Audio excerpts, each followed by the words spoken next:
All right, welcome to our New York Giants preservation meeting for today, Wednesday. We usually go on Thursday, but Wednesday, July 12th with Evan Webeck.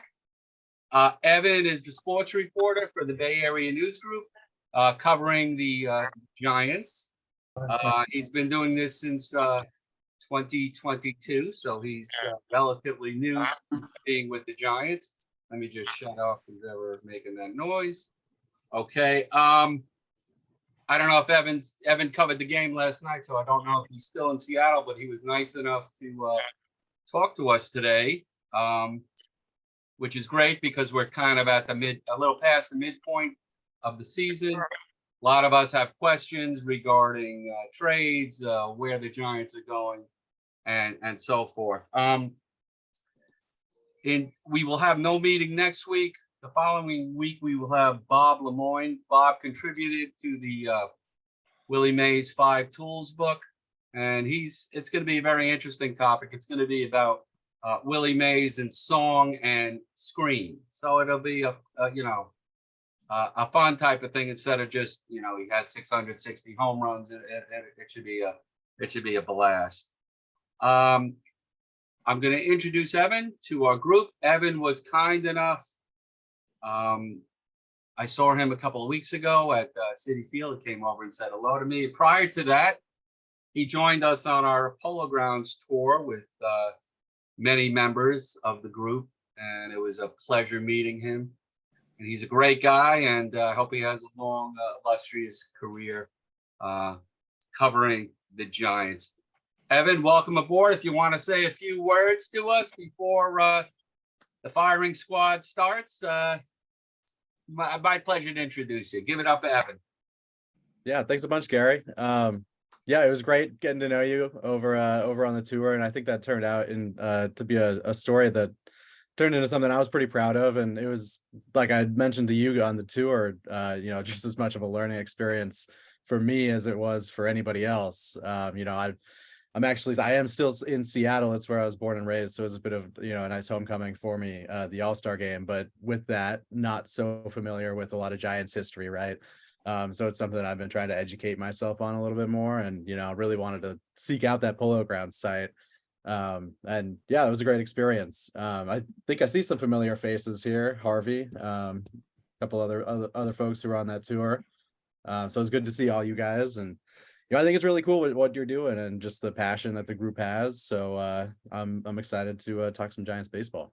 Wonderful. Before we get into serious questions, I just got a question regarding your profession now. Do you feel intimidated at all most of the guys have been there forever, Baggerly and Pavlovich and John Shea and Susan Slusser. How do you feel about do they give you confidence that you can do this, or they stay? What goes on with that? I think intimidating is a good word for it. Just the landscape of the beat, for sure. There's a lot of people who have been here for a long time, and in this day and age, especially trying to drive online traffic and convincing people to subscribe, please do mercurynews.com. It's all about kind of like showing expertise, right, and telling people that you're the source that they should go to and give their money to.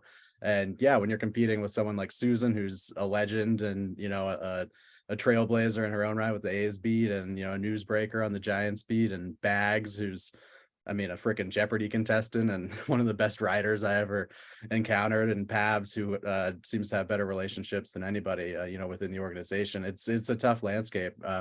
So I'm just trying to kind of carve out my own lane, right? I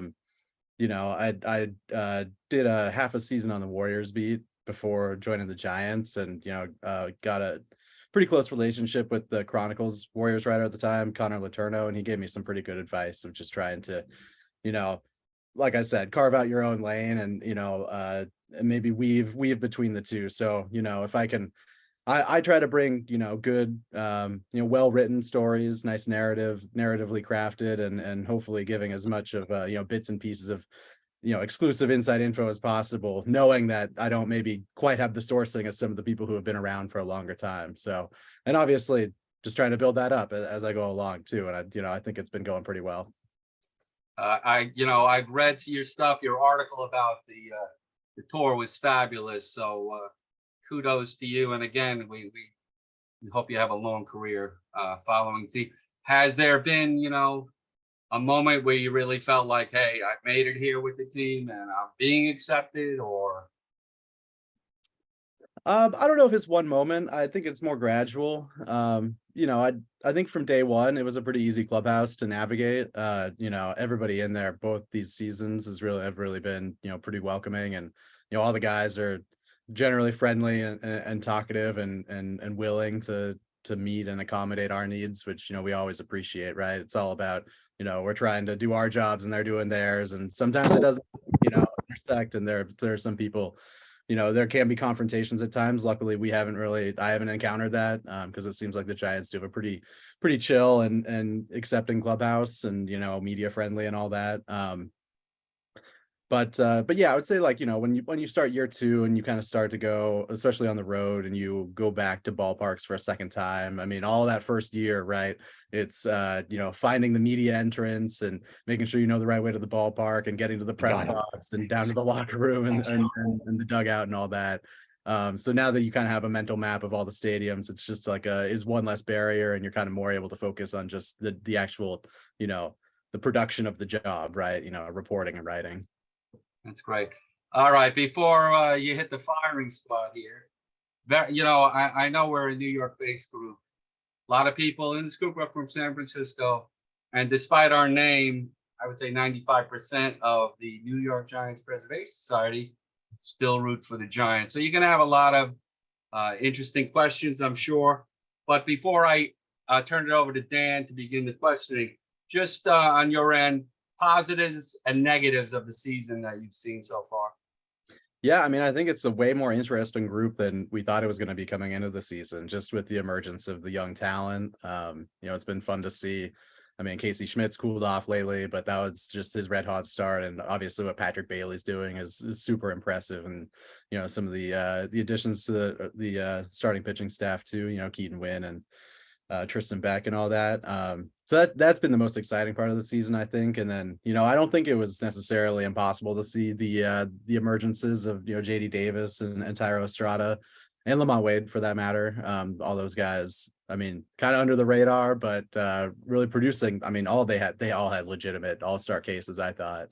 I was actually surprised to see it was Alex Cobb, but I couldn't have been more happy for the guy. I mean, that's maybe the best individual story of the season, I think, is Cobb getting named to the All-Star team, and just his success since coming back to the Giants last year, adding velo to his fastball, and almost not quite reinventing himself, but I mean, probably a better pitcher than he's ever been at age 35. And he's just, when we talk about good guys in the clubhouse, it's such a treat to talk to him every fifth day on his start days, and a lot of times in between his starts too, because he's a great guy to go to, and just really thoughtful on just about any subject. And what about what negatives as far as the team goes? Yeah, I mean, I don't necessarily think I think it's been a pretty, good, impressive start to the season. I think it's just a little bit strange the way that they're handling the pitching staff, but it's been effective is the thing.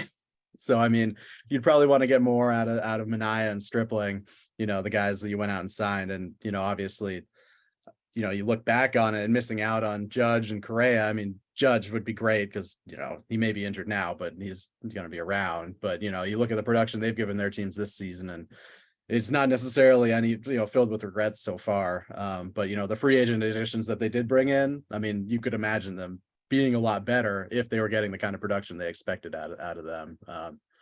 But they've got Stripling starting, for the first game out of the break, and they've liked what they've seen from him the last couple of times out. And Farhan did say we want to see more of a 5-man rotation going forward. I don't know how much they're going to hold themselves to that, but it'll probably be easier to do that if they go out and trade for like a Jordan Montgomery or one of the starting pitchers on the market too.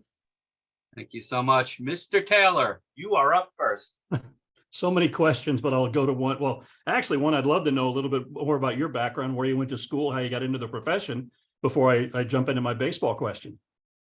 Yeah, absolutely. Like I said, I'm back home right now, just a little bit north of Seattle, kind of out in the burbs. It's where I grew up, went to high school, and when I came to go into college, I needed to get out of the gloom and the gray of the Pacific Northwest, and got in the best journalism school on the west of the Rockies, and went to ASU, which is actually where my predecessor went to, Kerry. I'm not sure if he's talked to the group before, but yeah, we were in the same class at ASU at Cronkite. And then it's kind of been a little bit of a winding journey since then, just a lot of internships. And this is actually the first newspaper that I've been a full-time reporter at. So I graduated and covered the Phillies for a season as part of an internship, but then I went back home and worked for the Seattle Times for about 3 years, but it was all kind of behind the scenes, digital stuff, writing headlines and social media, stuff like that, and getting reporting opportunities where I could. But I'd moved down to the Bay just before the pandemic, and to cover high school sports, because I really wanted to write more and kind of pursue that path. And it's been a whirlwind ever since moving down to the Bay. It was about 2 months of doing my actual job, and then I went to the Super Bowl when the 49ers went, and then the pandemic hit shortly thereafter. And I did a year of that, where I was waking up at 5 a.m. To do breaking news shifts during the pandemic, and basically writing about death every day. And it was a pretty grueling experience, but it led to them giving me a chance on the Warriors, and they knew my ultimate intention, and what I really want to do was cover baseball. So happy to have, I guess, proved myself enough to earn a chance and get the job. And it's been fun ever since. Congratulations. That's great. Well, I'll throw a hard one your way. You alluded to the young players. It's kind of fun to watch. But my question about the young players, I don't see many organizations that have promoted the numbers and the jumps that the Giants have this year. And I'm wondering the motivation for that. I mean, I think Schmidt and Matos being kind of up and down lately makes you wonder if they really were ready. And, were these promotions really baseball related promotions? Was this Larry Baer wanting to sell tickets? Was this Farhan wanting to save his job? What are the rumblings you hear? What are your thoughts? What are they talking about? Yeah, well, first off, I don't think it's entirely unprecedented. I think more and more these days you do see guys, especially like you look to the Atlanta Braves organization, or even up here the Mariners, right? They've been pretty aggressive in promoting, I guess, particularly their pitchers. Although I think Michael Harris with the Braves was a pretty quick riser too, and some of their other like high drafty position players. But you're right. I mean, it was super fast, and like I kind of alluded to, we weren't really expecting to see any of these guys up here so fast, right? Especially, it was kind of, I mean, Schmidt had a breakout year last year, but you look at what Bailey did and what Matos did, and I mean, we thought there was a lot more development that had to be done there, especially, what Bailey's done from the right-handed side of the plate since coming up versus his numbers in the minors. Even like it's a question he gets asked all the time, right? And he can't explain it. It might just be a mental thing. One theory that they had in the minors was that left-handed pitching prospects, when they're actually good, they get promoted so fast that when you're in the lower minors like Bailey was, you're not actually getting that much exposure. And when you are, it's not necessarily the best. So it's a lot of, guys who don't have a lot of command too, right? So one thing they did was get him more reps off the field and, kind of behind the scenes in the batting cages, hitting just lefty pitching. So that could help that. But yeah, I mean, I think it was like 44 combined games between double and triple A. Right. So yeah, I think there's definitely a part of Farhan, we're kind of entering the year 5. They say that, they're going to commit to him to pick up his option for the next year. But it is kind of like you can't really reset at this point. Again, you kind of need to throw your chips in and see what you have in this group that has taken a little bit of time to get up, to the majors. It was a big storyline, especially toward the end of last season, that there wasn't a single drafted and developed guy under the Farhan administration since he'd taken over, and now they are kind of cycling in. But yeah, a lot of injuries. Yeah, and Bednar, yeah. Weird down years and the pandemic year and all that, it really kind of threw things into flux and messed up the timelines a little bit there. But I think that they're kind of generally, as an organization, they do like to see guys get up more upper level reps, which is why we were a little bit surprised to see the aggressive promotion. But I think if they're getting regular playing time, it's definitely just as easy, if not even better, to develop at the major league level, facing real major league pitching, especially when you're in the PCL as a hitter. you know, it's a little bit easier environment. Maybe you get a little, you know, self-confident. It kind of goes the other way for pitchers, right? Where we see, you know, the numbers on Harrison are maybe Yeah. not Yeah. truly reflective of what his talent level right now, right? Right. Thanks. I appreciate it. And thanks for doing this.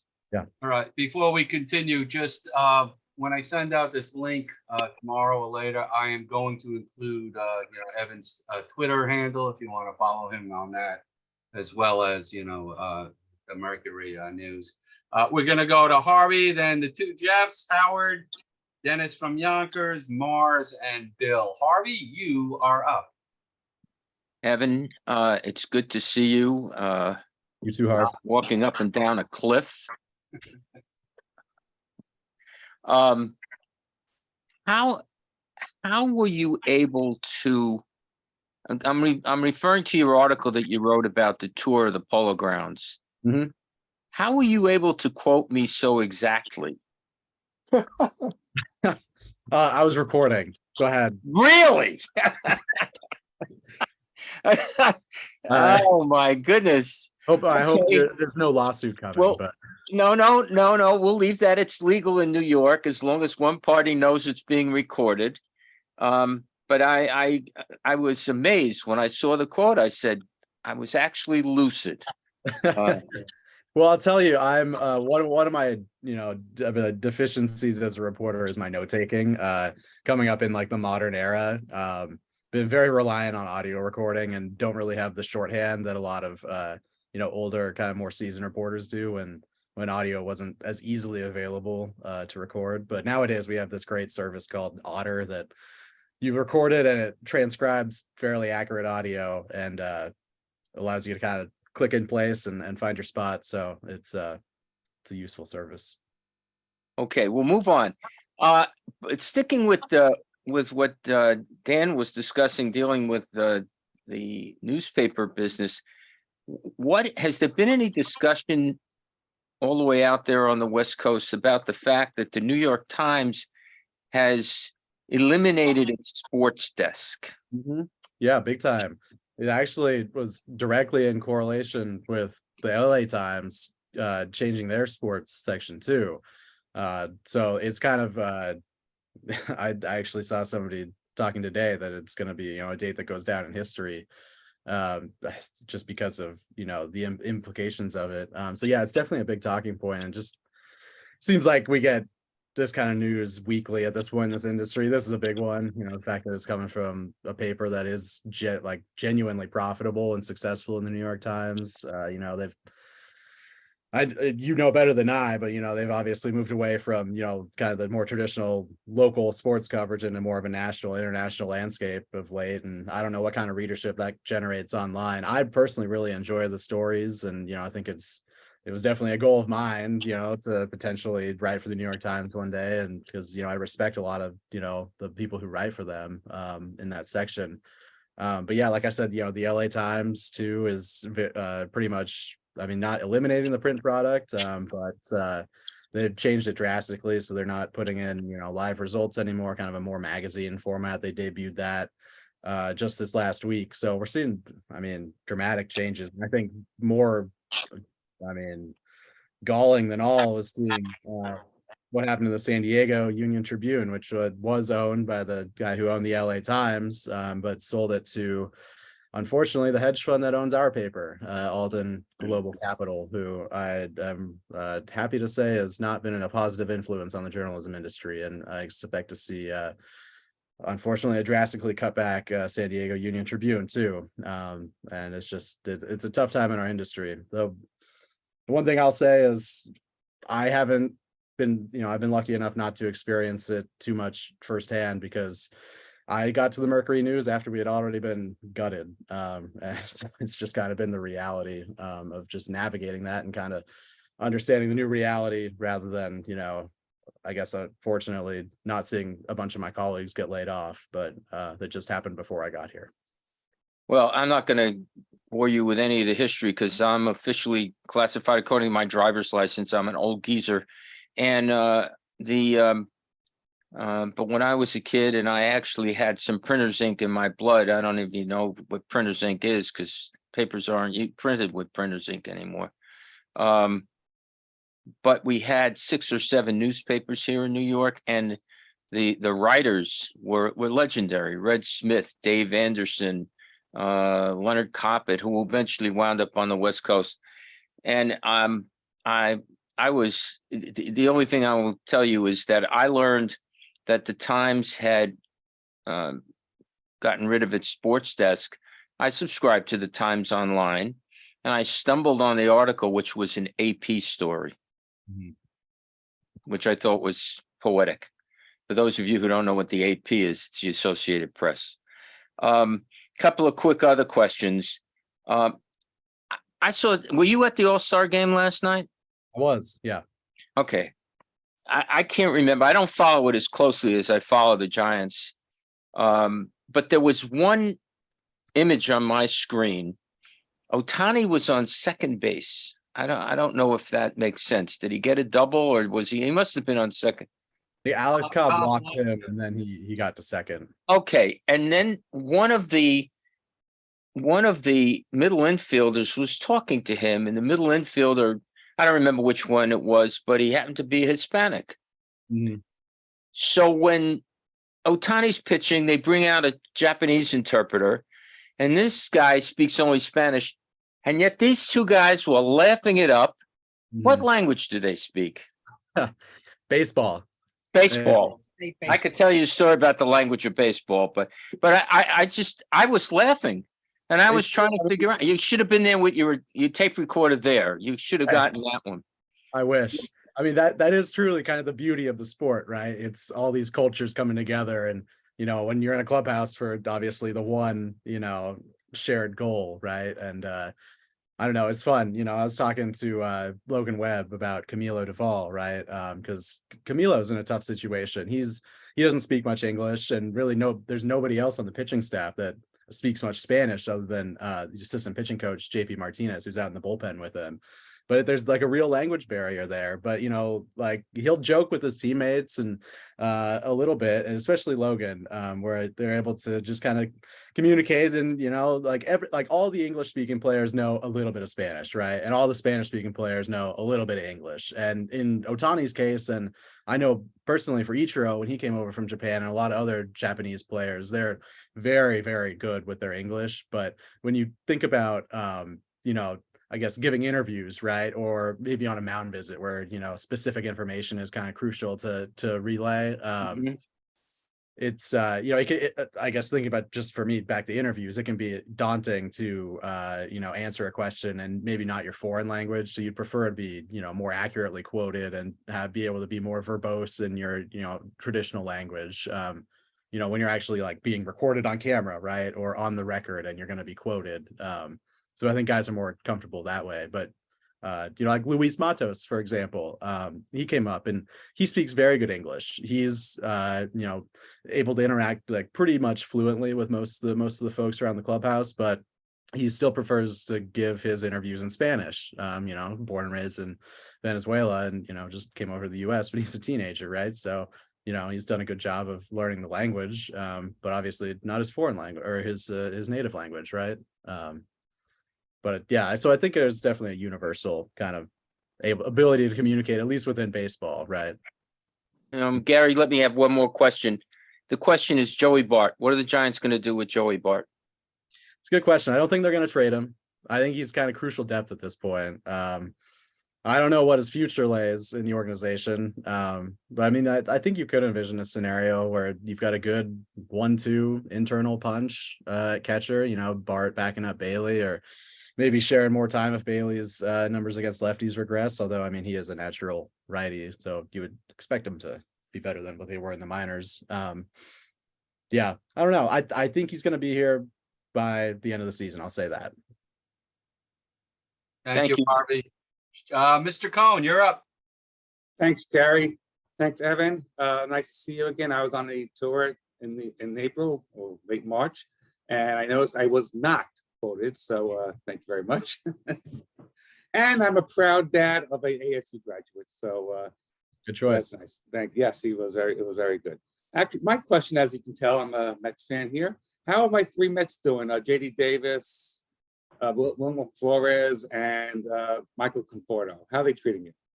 Yeah, well, I tell you what, I think the JD Davis trade might have been Farhad's best move as a general manager so far. I mean, we all kind of we're kind of taken aback by like the 4-for-1 for Darren Ruff deal at last year's trade. That was a rough trade. That was definitely a No, rough no trade. pun intended. But yeah, I think it's worked out better than anyone could have imagined for the Giants. JD is another awesome guy in the clubhouse. One of my go-tos when I need to just pick somebody's mind about a topic or another player or something. He's great. And you know, he kind of just said that the Mets were a little bit too dysfunctional and weren't really giving him a chance. And you know, he basically told Gabe Kapler at the start of the season, he said, I think I can win a Gold Glove if you give me the chance at third base. And you know, as a Mets fan, he wasn't exactly known for his defense. Not exactly. No, but we've seen it this season. He's maybe regressed a little bit from the very start of the season, but he's made some awesome plays at third and been really reliable over there. I mean, you guys remember it was David VR was supposed to be the starting third baseman at the start of the year, but Davis just kind of claimed the role and hasn't relinquished it. And Conforto, tough to see. You know, seems to be he's a bit of a, you know, bad luck with injury stuff, but bad luck, good luck, I guess, because you know, he's had some minor stuff, not anything super serious. But he's, you know, been a better free agent acquisition than Mitch Haniger, I guess, for the outfield. And then Wilmer, it was kind of fun to see. I mean, it was fun to see all of them back in New York. It was obviously a big emotional moment for Conforto, especially because he had spent so much time there. And then Flores wasn't his first time back, but he hits the home run, and it seemed to be almost mixed reactions from Citi Field because they loved him so much. We do. We love Wilmer Flores. I wish we had him back. Yeah, it was funny to see. It was like, oh, there's Mets fans cheering for a Giants home run, and it's like, oh, it's Wilmer Flores because everybody loves Wilmer Flores. Yeah. Maybe the most respected guy in the clubhouse. Oh, really? Okay. Well, thank you very much, Evan. Thanks, Jeff. Let's go to the other Jeff. Jeff, you're up. Hey, thanks, Evan. Thanks for doing this. Appreciate it. One quick comment before my question. The All-Star game next year, they got to go back to letting these players wear their own uniforms. Mhm. Yes, So many 100%. guys, you don't know who you're looking at. Let's just see the back with their name on it, and that sometimes doesn't help. Anyway, Harvey took my Joey Bart question, so I'm gonna shift away from that. This upcoming road trip right out of the All-Star break, the 3 cities and then the 1 day in Detroit, it just seems like we've had so much travel and these guys have been so tired recently. In your mind, how important is it that they get through this road trip relatively well, standing on their feet, you know, 6-4, 7-4, whatever it might be? So I think the schedule eases up, at least travel-wise, a little bit after that. And have another quick thing. Have you had a chance to go down to San Jose to see Crawford, the two-way guy? Because I know our first pick this year, again, was another two-way player. Yeah, I have not seen Reggie Crawford in person yet. He did stop by Oracle earlier this season, so we were able to catch up a little bit, and wrote about kind of how they're managing the two-way thing with him. But I haven't seen him in person play yet. I have been meaning to. There was one road trip I didn't go on that I tried to get down to San Jose, and it just didn't work out. But hopefully by the end of the season. Yeah, on the road trip out of the break, you are totally correct. This team has been hammered by travel this season, and they have not been shy about sharing that. I mean, I hope everybody had a good All-Star break because it was brutal going into it, and it's going to be brutal coming out of it. Yeah, 4 cities, 11 days. But luckily it does, like you said, ease up when they come home for like I don't think they leave California again until third week of August. After that, they're mostly home, and they just have like a quick set over across the bay in Oakland and then down in Anaheim, but they're home for like 3 straight weeks pretty much after that. So that'll be a kind of crucial time to reset because September is going to be another pretty important month. It's almost like entirely NL West opponents down the stretch. They've got a huge road trip before they come home to finish the season. It goes through, I think, Colorado, Arizona, and LA. So that's going to be a big trip for them too. But yeah, it's funny, at the start of the season, they were like, man, this road trip, we were just in Arizona, and then we went back to the Bay, and now we're in New York and Chicago, and Gabe Kapler's saying they've been on planes, trains, and buses, and And then they're like, oh no, we're gonna go to Mexico City and food poisoning is gonna infect the entire clubhouse at 77,000 foot altitude. And then that's not the hardest part of the schedule. We're gonna play on, get into 3 straight cities at 4 a.m. and play on Sunday Night Baseball and come back, fly cross country to play the next day, followed by a day game after that. So it's been brutal. And they fly charter. I fly public, but they don't get days off. I get days off. So I'd say it's a pretty equal trade-off there. With all of the travel and all of the injuries that they've had to suffer through, are you surprised at how well we are positioned in the standings right now, considering we've got 6, 7, 8 rookies that have been on the team with everybody contributing? Are you surprised we're in as good a spot as we are at the moment? Yeah, I mean, it really looked like if they could get, to Mother's Day, right? That seemed to be kind of the period where it was supposed to ease up. And if they were not 500 by then maybe they'd be in a good position. And that's kind of where we saw them turn around, right? And they've been super hot since then, just about the best team in baseball. So I'd say overall, I'm a little bit surprised, just at kind of how they've done. I thought they were going to be maybe a little bit more closer to 500, but obviously, like we've been talking about, the play of the young guys has been a big surprise and kind of fueled the whole team. But yeah, it should. I think it's going to get easier second half of the schedule. It's tough to get harder than what it's been for them. Thanks, Evan. Thank you, John. Howard, you're up. How you doing, Evan? I want you to know, first of all, that I'm wearing this hat in your honor. Usually I wear the Mets from New York, but you're here. And Gary stood me up at the game a few weeks ago when the Mets and the Giants got together, but that's okay. The other Jeff stole my thunder, stole my question, actually. I was going to ask you about the San Francisco Mets, but that question is off the table right now. So I just want to make a couple of comments. You are the second San Francisco beat writer that I'm speaking with. The other one was when I was a kid. He was an old timer by the name of Bob Stevens. I don't know if you know the name, from the San Francisco Chronicle, I believe. Namesake of the press box at Oracle Park. And I bumped into him somewhere in Shea Stadium back in the 60s, I think. So it's been a long time since I spoke to Bob Stevens. So I'm honored to be speaking to you as well right now. I'm going to just turn my attention to the media because I'm a media person. I worked in advertising for the bulk of my career with the New York Post and Chicago Sun-Times. It was sad what happened with the Times the other day, but I'm not really surprised because I remember when I was a kid and as a young adult growing up in the 70s and the 80s, the paper stopped publishing the standings, major league standings. It used to be a staple. The first thing I would do when I got my copy of the Times or the Post was to check the standings, particularly from the night games the previous night before.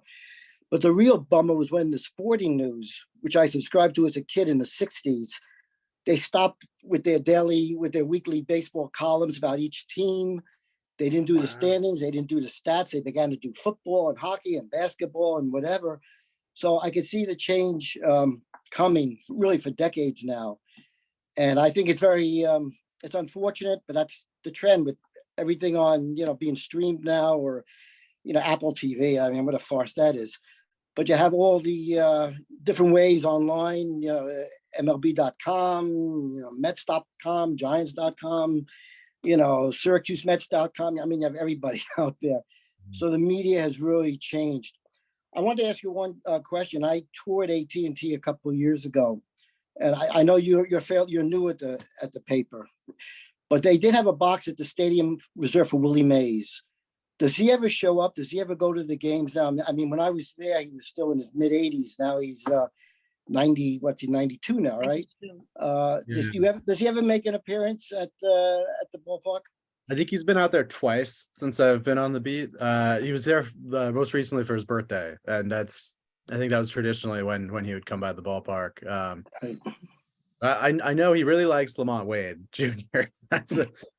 I saw Willie on TV. I think it was Vince Scully's last game. It was against the Giants.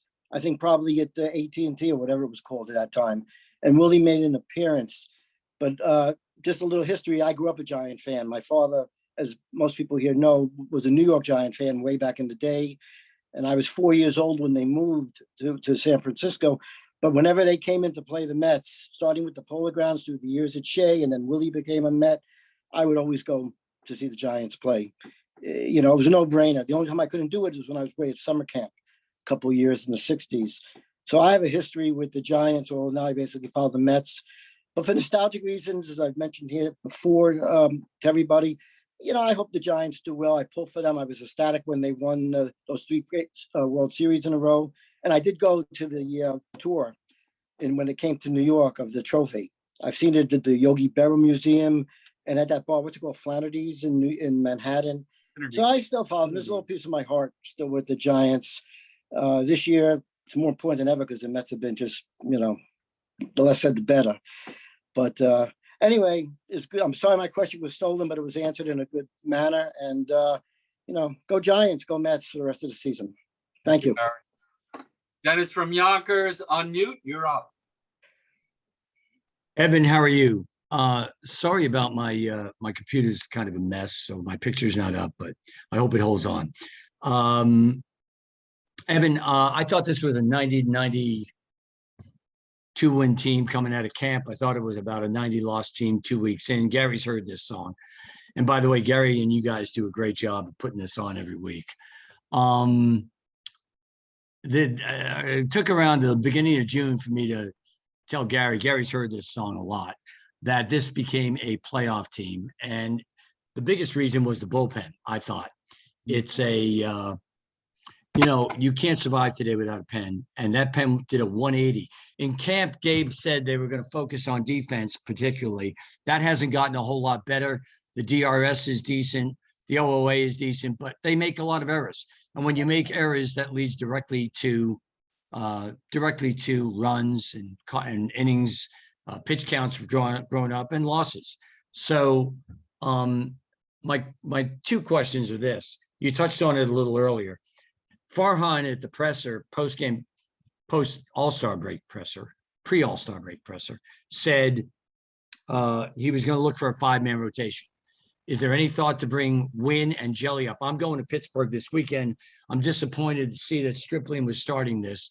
He, Mania, and Wood are giving such abbreviated starts that it's taxing the bullpen as though they were closers, or as though they were openers, I should say. And so I was hoping that maybe they would think about moving Jelly and Wynn in with Cobb, Webb, and DeSclafani. Is there any thought of that, first of all? Yeah, I think you're definitely going to see Keaton Wynn take down more starts down the stretch. I think the move to option him was more just kind of out of necessity to clear roster space, knowing that he had pitched the last day. But they've liked what they've seen from him, you know, both out of the, you know, kind of the bulk role, earning the start. And then since he's joined the rotation too, Jelly, you know, had a great spring, had a really good opportunity at the start of the season to really kind of narrow. Well, he looked great his last time out. That was the best I've seen him look. It looked like a different pitcher. Yeah. Somebody in Sacramento is doing a decent job with the kids when they go down and come back up. Definitely. Particularly Wynn and Jelly.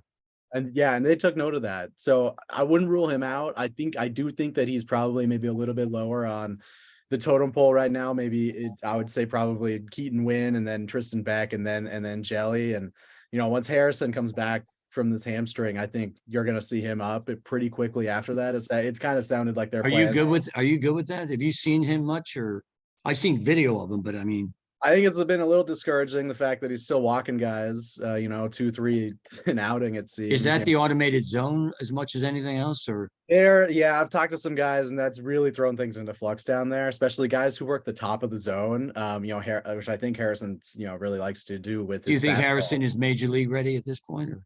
I mean, I think the stuff is there for sure. I think especially if you bring him up and he's just comes up and kind of acts as that. I mean, you see this, right, over, you know, dating back, you know, on playoff teams down the stretch, they bring up a top pitching prospect and have him come out of the bullpen and really, you know. Whisenhunt is further away, I assume, right? Yeah, I mean, you know, he's getting mentioned in these conversations, like kind of right alongside Harrison as guys who can help this season. I think it's pretty unlikely that he gets called up. I mean, he was drafted last season. I mean, I'm not surprised that he's moved so fast because he is just so polished. I think, you know, like Harrison, he could help out of the major league bullpen because the changeup is major league ready for sure. But I don't think here's my point. I'm sorry to interrupt, Evan. Here's my, I want to get through this so other guys can get on. Here's my point though. And Gary agrees with me, I know on this. You're pushing it with openers. The Giants are 11-4 in opener games, which is, and I went back 10 years. I do analytics and metrics back here in New York and for a couple of websites. 51.7% of the time over the last decade, openers win. That's about a 50-50 proposition. So they're really pushing the envelope. And obviously you tax your bullpen. And the bullpen has been phenomenal. I mean, after April, Taylor threw his glove in the garbage can and everything turned around. So I just want to save the bullpen as much as possible. Great to see Logan go a complete game the other day. Alex did it once earlier. And also get us and Farhan said it, get the five-man rotation, whoever they are. And I don't think the problem is, I don't think they can be Stripling, Wood, or Mania because they're simply not giving you enough length. And that in effect is like using an opener. I appreciate you doing this. You going to be in Pittsburgh this weekend? Unfortunately not. Speaking of the state of the industry, we'll be off this entire first road trip out of the break, but Too bad. I was going to come up and say hello. Maybe we'll bump in along the way. Thanks. Thank you, Dennis. Mr. Mars, you are up. Mars, unmute. Okay, thank you, Evan, for joining us. I have 3 questions. Correct me if I'm wrong. You're currently writing for the San Jose Mercury News? That's right. Okay, so what is the state of journalism today?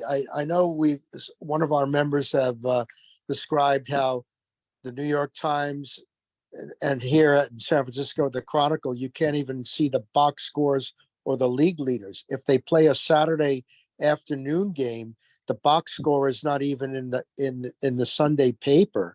Or I get the digital subscription online because I can't see the league leaders, I can't see the standings, I can't see anything, even if it's a Saturday afternoon game.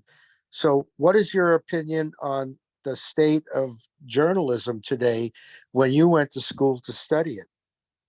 Yeah, well, I think the prevailing opinion these days is that most people are, going online to ESPN.com or MLB.com or whatever to get stats and standings and all that.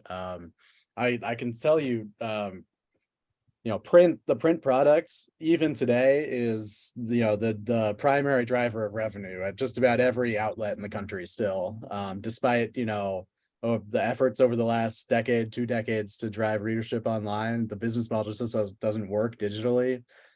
Digital ads don't pay enough. The marketplace is dominated by Facebook and Google and basically and YouTube and 2 or 3 major players that soak up 90% of the ad revenue.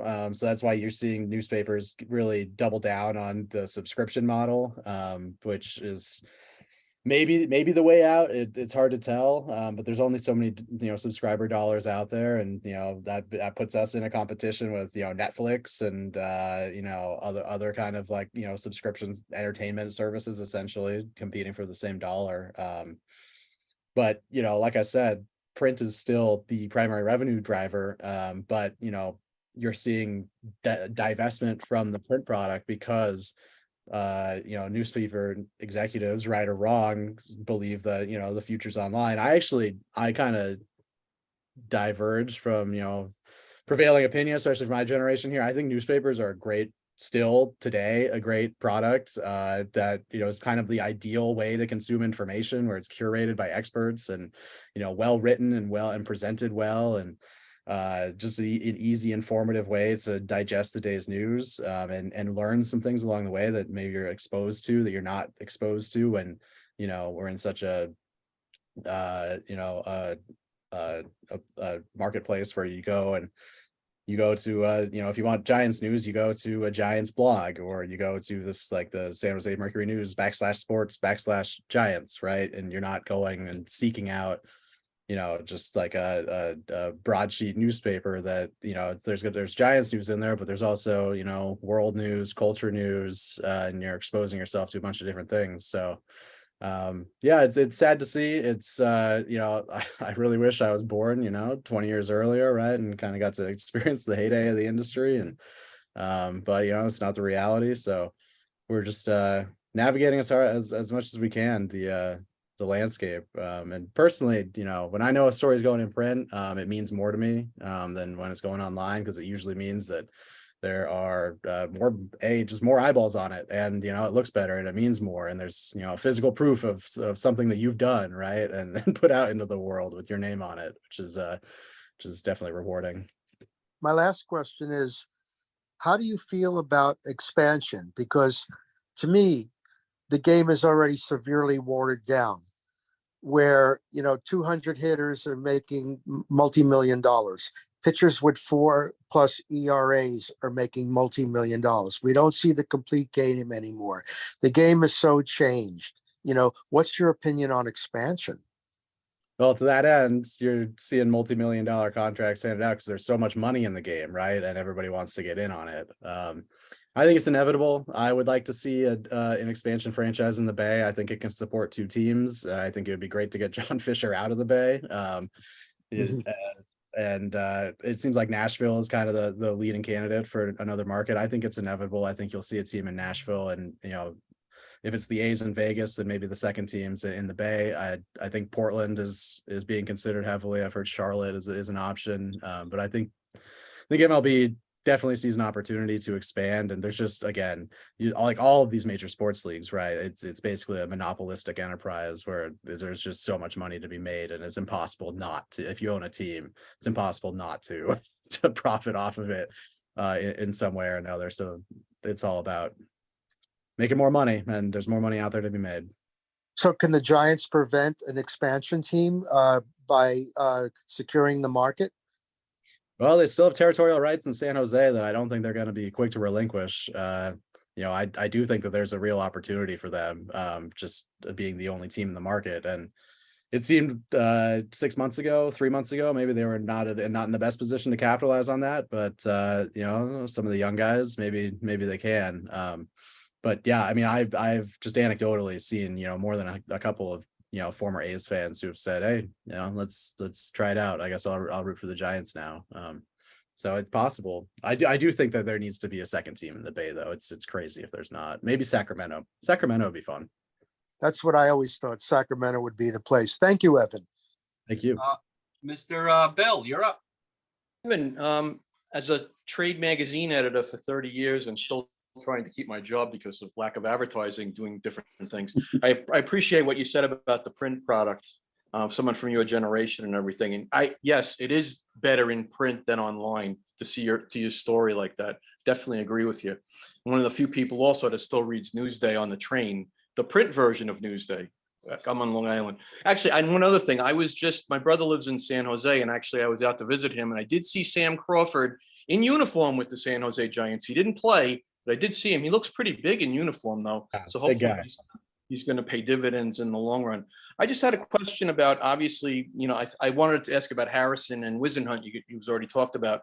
Obviously, with Estrada out, to me, Estrada was one of the biggest deals also that Farhan got. I mean, from the Yankees, they just picked him up, right? If I remember, he basically was an all-star. He was hitting 300 for most of the year when he first got hurt. Then it went down and everything.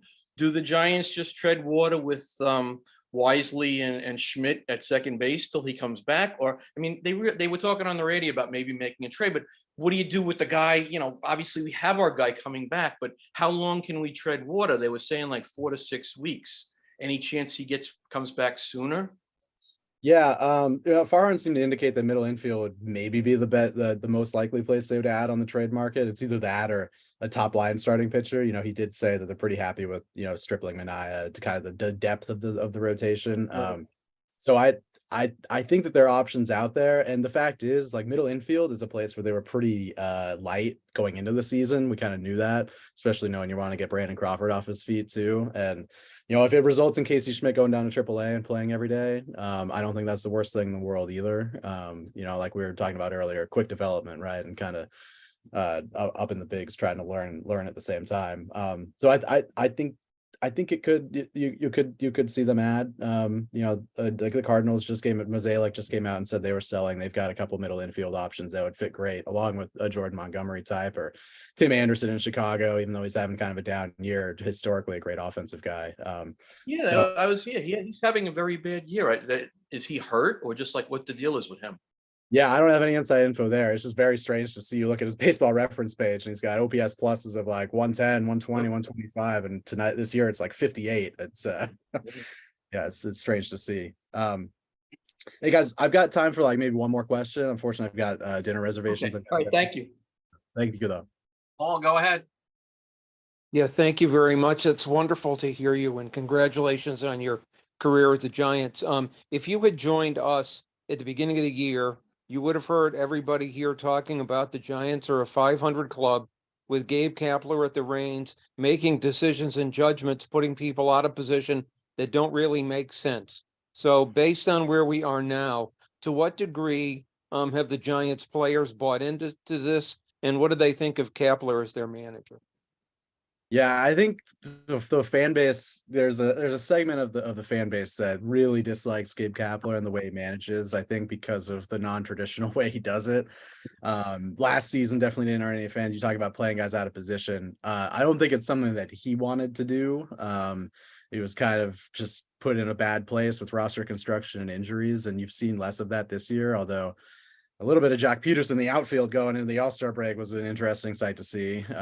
Flashback to Yermin Mercedes in left field last season. But I think that there's it's a very small and vocal portion of the fan base that necessarily doesn't like Gabe. And I don't think that I don't think it is the same perception he has within the game. I think he's regarded as a player's manager. He really gives guys a lot of freedom. I think that they like playing for him. I don't know if everybody loves, like, he's a pretty unique personality and pretty intense, and sticks to his ways. And I don't necessarily know that everybody buys into like that side of Gabe, but I do know that they like playing for him. And there's definitely no real dissent in the clubhouse. There's been maybe a couple guys over the years who have come in and not necessarily bought in, and you kind of hear about it after the fact, like, oh, these guys were maybe causing some trouble in the clubhouse because they didn't agree with the manager's decision. But for the most part, I mean, you get that in every clubhouse, and I don't think that. I think Gabe's got a good reputation within the game, personally. Okay.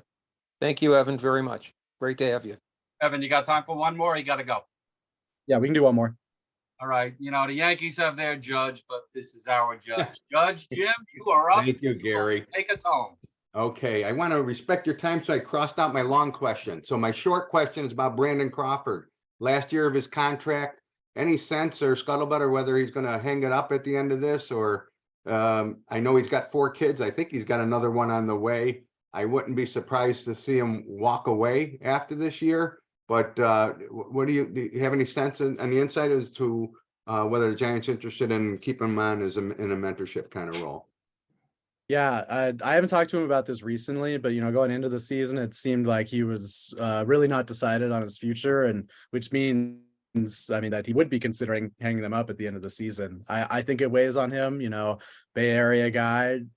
He's played for the Giants his entire career. He's played shortstop his entire career, other than now the inning on the mound, of course. But I think that those things are important to him and his legacy. I do know he also loves the game. It was really hard for him last season, being injured and underperforming, and at the start of this season. But he's playing better of late, and I think he loves playing for winning baseball. And as long as he feels like he can contribute, I think that he wants to keep playing. I don't know if it'll be in San Francisco, and it'd be very strange seeing him in another uniform. Oh, I can't look at him in another uniform. But thank you, Evan. We appreciate your time. Evan, we can't thank you enough for joining us tonight. Let's all give it up for Evan Webeck. Have a safe rest of your vacation and back home to San Francisco. Thanks so much for having me, guys. It was a pleasure. Keep it up. Don't be a stranger, all right? Be well. Evan Webeck. All right, guys, I will hang out in the room if anybody wants to talk some Giant baseball. Here, I'm gonna shut this down.